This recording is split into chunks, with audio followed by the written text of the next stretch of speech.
Benvenuti allo stadio Gran Cabina. È partito il match da Regina del Vino. Tipo una cosa. Il bianco e tu la Vicky che sembra messa sotto pressione a difendere la vita. Allora va a affrontare.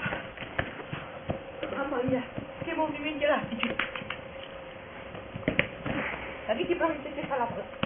Fermata da una grande difesa della palla.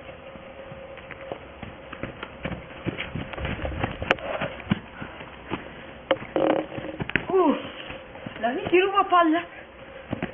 Sticcata. Tunnel umiliante, ragazzi. Oh! Arbitro non fischia. Il campo si sta distruggendo. Il tiro.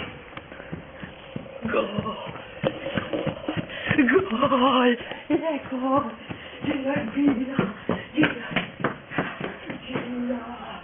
Gilarbina. 1-0.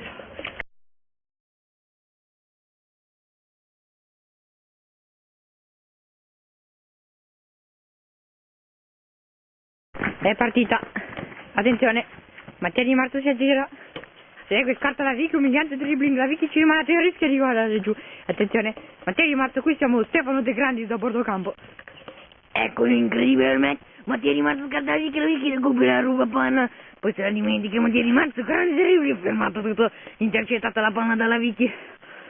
Grandissimo numero di Vicky che riesce a trattenere la palla, Mattia Di Marzo non riesce a trattare la palla, attenzione, esce vincitrice Mattia Di Marzo che prova a sgusciare con la palla, fa un po' di numeri ma attenzione, la Vicky blocca, intercetta tutto passaggio ma poi ci rimane male.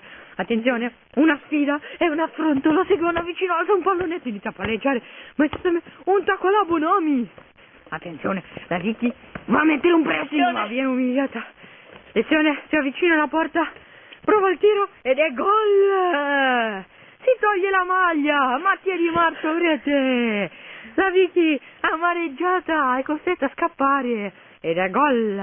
Si rimette la maglia, verrà ammonito ed finisce così, 2-2, 2-0 la partita per il Gatte Volpe.